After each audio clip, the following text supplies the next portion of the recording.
Assalamualaikum warahmatullahi wabarakatuh. Pemirsa, Anda hadir kembali bersama kami kru Elsa TV di program Kedai Harmoni. Obrolan ringan seputar agama, politik, hukum, dan budaya. Acara ini merupakan persembahan dari Departemen Kajian Lembaga Studi Sosial dan Agama. Pemirsa, masyarakat penghayat kepercayaan selalu mendapatkan diskriminasi. Itu cerita yang selalu kita dengar. Jumlah organisasi penghayat yang cukup banyak di Jawa Tengah ternyata tidak cukup membuat mereka dapat mengakses layanan publik secara mudah. Tercatat ada sekitar 275 organisasi penghayat kepercayaan di Jawa Tengah. Jumlah yang semestinya bisa menjadi kekuatan untuk melakukan advokasi layanan publik. Di berbagai daerah kita dengar cerita kalau kelompok ini selalu mendapatkan diskriminasi, mengakses pendidikan yang susah, mendapatkan kartu tanda penduduk juga sulit, mendapatkan akte kelahiran begitu juga. Tetapi cerita menarik justru datang dari Kabupaten Banyumas. Bersama kami hadir di sini Bapak Suwardi selaku salah seorang sesepuh penghayat kepercayaan di Kabupaten Banyumas untuk berbicara seputar masa depan penghayat kepercayaan. Apa kabarnya Pak Wardi? Baik Mas Teddy, kabar sementara ini memang betul-betul baik segi kondisi maupun dari situasi ini cukup bagus. Tentang kisah-kisah yang kadang-kadang memilukan, tapi kami datang dari Banyumas mungkin bisa menjadi obat kerinduan ataupun menutup kepiluan dari rekan-rekan penghayat di berbagai kabupaten kota di Provinsi Jawa Tengah ini. Oke, Pak Wardi, kita ngobrol nih seputar penghayat. Sebenarnya masalah yang sering diterima atau yang sering diderita oleh penghayat kepercayaan dalam terutama dalam mengakses layanan publik itu apa saja biasanya, Pak? Oke. Sebetulnya saya sendiri selaku Dewan Paranporo ataupun penasehat dari HPK Provinsi, banyak sekali yang saya dengar keluhan-keluhan, diantaranya tentang diskriminasi, terutama masalah KTP masih agak kesulitan sesuai dengan aturan. Kesulitannya di mana, Pak, kalau pembuatan KTP? Kalau pembuatan KTP kesulitannya karena banyak sekali pejabat-pejabat yang belum tahu tentang Undang-Undang Nomor 23 tahun 60 tahun 2006, Undang-Undang Nomor 23. Minduk itu, Pak, ya? Ya, tentang Adminduk. Ya, itu banyak sekali yang kurang memahami atau memang tidak mau memahami. Yang kedua tentang perkawinan, di mana perkawinan menurut adat itu kadang-kadang masih dipermasalahkan. Padahal kalau kita tinjau di dalam undang-undang perkawinan yang termaktub dalam peraturan pemerintah nomor 1 tahun 74 itu termuat 2 pasal. Pasal yang pertama menyebutkan perkawinan adalah sah apabila dilakukan menurut hukum adat atau kepercayaannya serta hukum agamanya. Adapun PP nomor 1 tahun 74 pasal 2 mengatakan bahwa perkawinan sah menurut undang-undang negara apabila telah dicatatkan pada lembaga pencatat perkawinan. Tapi untuk memenuhi PP 174 pasal 1 saja kesulitannya luar biasa, karena kebanyakan para pejabat tidak memberikan rekomendasi untuk melakukan perkawinan tentang adat atau agama itu. Ya, jadi masalahnya ada di aparat pemerintah gitu, Pak, ya. Lalu perjuangan apa yang dilakukan oleh para penghayat untuk menembus persoalan seperti itu? Jadi upaya-upaya dari para penghayat ini sudah luar batas kemampuan lah. Karena apa? Sudah bertahun-tahun dalam suatu sarasehan dengan mengadakan dialog dan lain sebagainya, itu belum mampu menerobos kalau di orang Jawa mengatakan keningratan dari para pejabat. Nah, untung ini ada angin segar yang datang dari lembaga, terutama dari Elsa, di mana Elsa itu menjembatani dan membuat berita ataupun tayangan-tayangan serta makalah-makalah yang kaitannya mendengar, membuka, menjabarkan tentang apa yang sedang diderita oleh kaum penghayat kepercayaan itu sendiri. Oke, terima kasih Pak Wardi. Tapi ada beberapa hal lain yang berkaitan dengan layanan publik, misalnya soal akta kelahiran dan tempat pemakaman. Karena banyak sekali kita dengar kalau di beberapa tempat misalnya kadang penghayat itu tidak diterima atau tidak boleh dimakamkan di tempat pemakaman umum. Nah, itu situasi seperti itu memang betul terjadi, Pak ya? Ya, terima kasih Mas Teddy. Betul adanya apa yang disampaikan oleh Mas Teddy tentang pemakaman, tentang akte kelahiran, sebagaimana terjadi memang di daerah-daerah begitu. Padahal menurut undang-undang atau hukum yang ada, yang namanya pemakaman umum itu digunakan untuk umum. Tapi dalam prakteknya, kenyataannya memang masih membingungkan karena aparat sendiri itu juga belum bisa memberikan kepastian boleh atau tidak.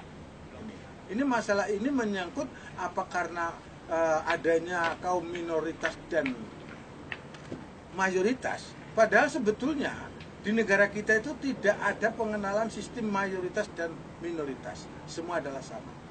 Nah, mengenai akte kelahiran, sebetulnya kalau memang terjadi kelahiran seorang anak di luar pernikahan, itu pun sebetulnya kalau memang dibuktikan dengan pernyataan dari pihak laki-laki, yaitu bapak si anak itu pun tidak bermasalah. Si bapak itu pun bisa menitipkan sebagai binnya atau bintinya itu kepada anak yang terlahir. Dan ini betul-betul menurut undang-undang di catatan sipil. Ini. Oke Pak, ini dalam banyak kesempatan kan Pak Wardi seringkali menceritakan bagaimana mensiasati kesulitan-kesulitan yang dihadapi terkait dengan pembatasan terhadap kelompok penghayat ini. Nah, boleh dong kita berbagi cerita kepada pemirsa bagaimana Pak Wardi mensiasati kesulitan-kesulitan itu, cerita-cerita menarik yang jenengan miliki. Gimana Pak?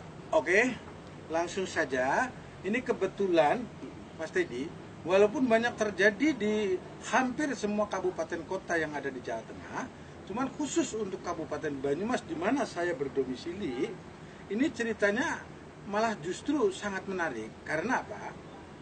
Pertama kali hidup HPK, yaitu pada waktu tahun 78, itu memang tidak ada orang yang melirik. Nah, nasib daripada penghayat yang sebegitu banyak, karena pada waktu itu ada 27 organisasi kepercayaan di wilayah Kabupaten Banyumas.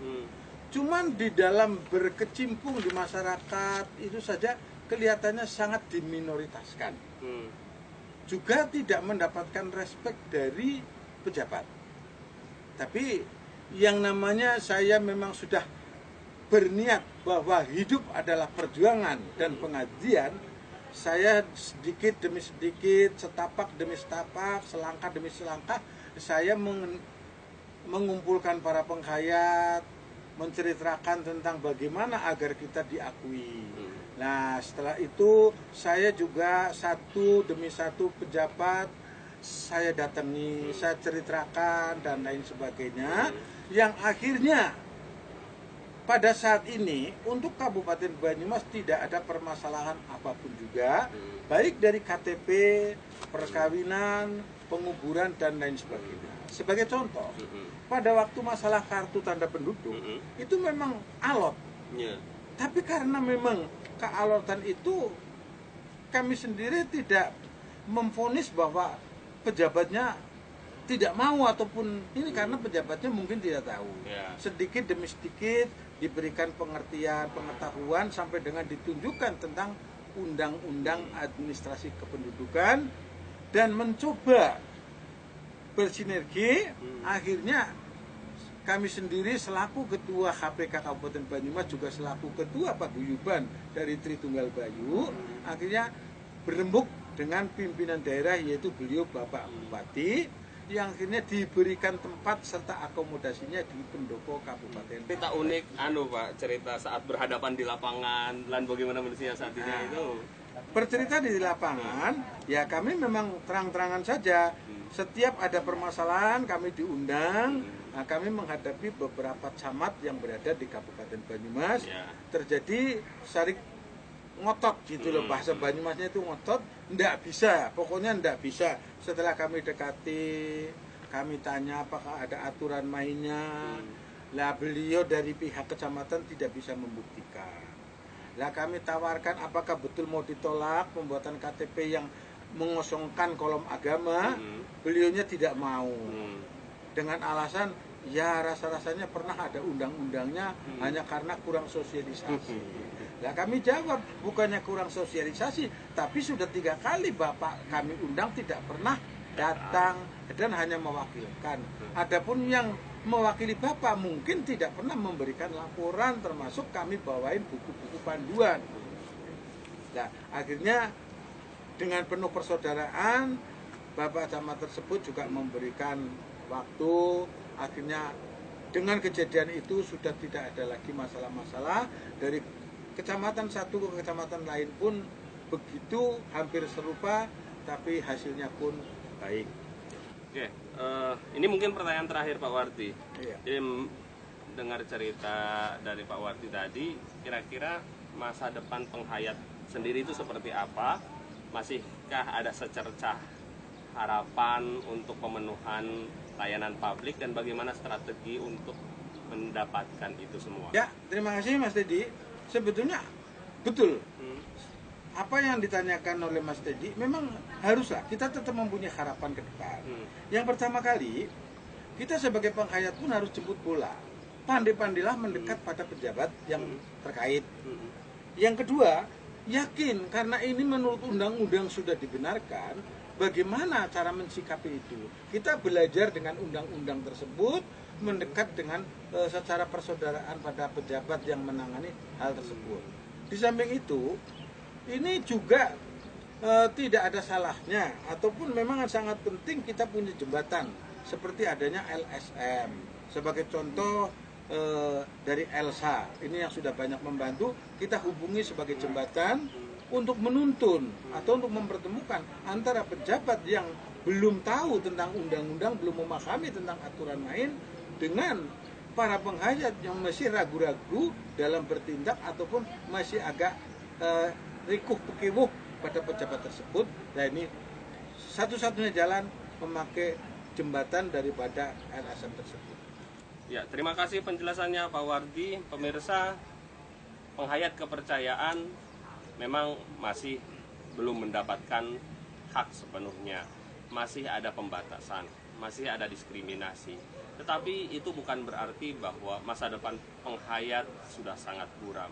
Masih ada harapan untuk memperjuangkan hak-hak sipil para penghayat kepercayaan. Butuh kepedulian, butuh jejaring yang kuat, butuh komunikasi yang baik, serta butuh keberanian. Pemirsa, saya Teddy Kholiluddin, Wallahul muwaffiq ila aqwamit thoriq. Wassalamualaikum warahmatullahi wabarakatuh.